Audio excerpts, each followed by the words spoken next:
Okay तो इस video में हम बात करने वाले हैं there is a comparison between non depolarising and depolarising skeletal muscle relaxants. अच्छा, इस ये वीडियो आपको तब समझ आएगी अगर आपने सक्सिनाल कोलिन के मैकेनिज्म ऑफ एक्शन पे जो मैंने वीडियो बनाई है वो देखी होगी, या फिर जो स्केलेटल मसल रिलैक्सेंट्स की मैंने क्लासिफिकेशन में वीडियो बनाई है वो देखी होगी, तो ही आपको ये वीडियो समझ आएगी, अदरवाइज ये समझ नहीं आएगी। ठीक है, तो वी नो के जो स्केलेटल मसल रिलैक्सेंट्स होते हैं दो तरह के होते हैं, non depolarising and depolarising. Depolarising तो एक ही एग्जांपल हमें ज़्यादा अच्छे से आती है, दैट इज सक्सिनाल कोलिन, और नॉन डिपोलराइजिंग में वी हैव मैनी, उन्हीं में एक है रुकोरोनियम। अब हम कंपैरिजन कर रहे हैं कि क्या डिफरेंसेस हैं between the non depolarising and depolarising skeletal muscle relaxants.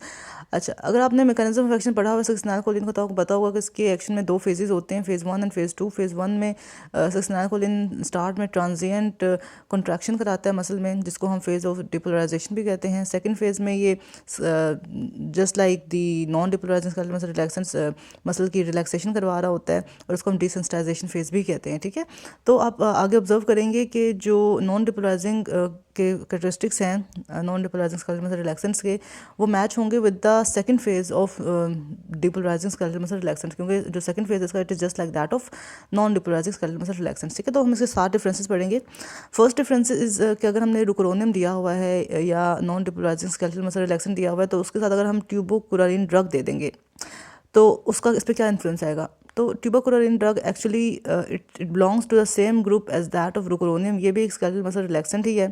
इसका मैकेनिज्म यही होता है कि इसने सरमाउंटेबल ब्लॉकिंग करनी होती है एसिटाइलकोलिन रिसेप्टर्स की at the neuromuscular junction end plate. ठीक है, जस्ट लाइक रुकोरोनियम।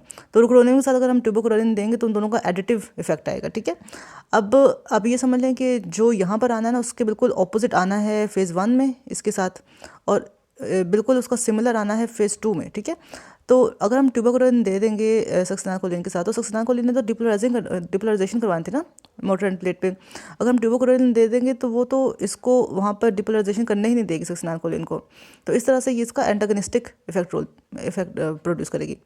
लेकिन जो फेज़ 2 है उसमें तो हम खुद चाहते हैं कि जो सक्सिनाल कोलिन है वो हट जाए मोटर एंड प्लेट से, तो उस केस में ट्यूबोकुरारिन ऑगमेंट करेगी एक्शन ऑफ सक्सिनाल कोलिन को। ठीक है, मतलब कि वो स्केलेटल मसल रिलैक्सेशन प्रोवाइड करेगी हमें। जो सेकंड है that is administration of succinyl choline. यहाँ पे सक्सिनाल कोलिन की बात की हुई, ये भी सक्सिनाल कोलिन है, तो अगर हम सक्सिनाल कोलिन को सक्सिनाल कोलिन के साथ देंगे तो डेफिनेटली उसका फेज़ 1 में तो एडिटिव इफेक्ट आएगा, और उसका फेज़ 2 है वो भी ऑगमेंट होगा, क्योंकि इट्स द सेम ड्रग ना, दोनों सेम है, एडिटिव एंड ऑगमेंट दोनों में सेम है। लेकिन सक्सिनाल कोलिन चूंकि एक depolarising muscle skeletal muscle relaxant है, तो अगर उसको हम रुकोरोनियम के साथ दे देंगे तो उसका एंटागनिस्टिक एक्शन परफॉर्म होगा। ठीक है, फिर हम बात करते हैं नियोस्टिग्मिन की। नियोस्टिग्मिन है कोलिनेस्टरेज इनहिबिटर। ठीक है, और अगर हम नियोस्टिग्मिन देते हैं तो उसका रुकोरोनियम में क्या इफेक्ट आएगा। अगर नियोस्टिग्मिन इसका वो कोलिनेस्टरेज इनहिबिटर है, मतलब कि एसिटाइलकोलिन की अमाउंट ज़्यादा कर रही है मोटर एंड प्लेट पे, राइट, तो फिर तो वो बहुत ज़्यादा मसल कॉन्ट्रैक्शन प्रोड्यूस करेगी, पर हम तो चाहते हैं कि स्केलेटल मसल रिलैक्सेशन हो, इसलिए नियोस्टिग्मिन का रुकोरोनियम के साथ एंटागनिस्टिक रोल है।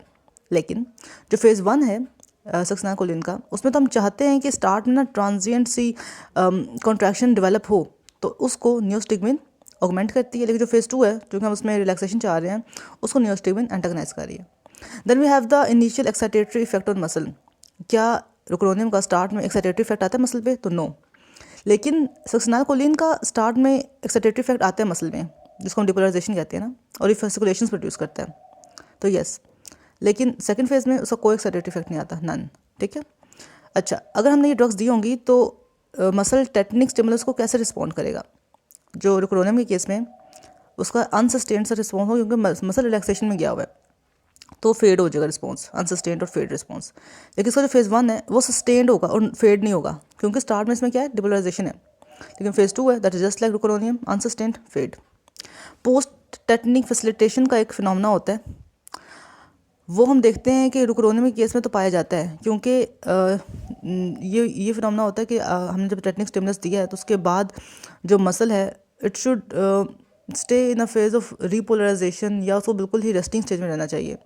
तो रुकोरोनियम के केस में चूँकि उसको हमने एक स्केलेटल मसल रिलैक्सेंट ऑलरेडी दिया हुआ है, तो जो पोस्ट टेटनिक फैसिलिटेशन है वो इसमें तो हो रही है, लेकिन इसके फेज़ 1 में नहीं हो रही, इसके फेज़ 2 में भी हो रही है।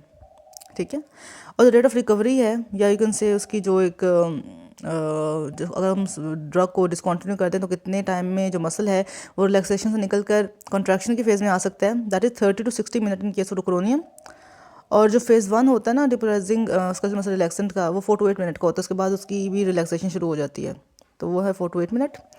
और इसका जो फेज़ 2 होता है, जो इसका स्केलेटल मसल रिलैक्सेंट फेज़ होता है, वो मोर देन 20 मिनट्स का होता है। तो ये कुछ डिफरेंसेस थे जो आपको आने चाहिए about the non depolarising and the depolarising skeletal muscle relaxants.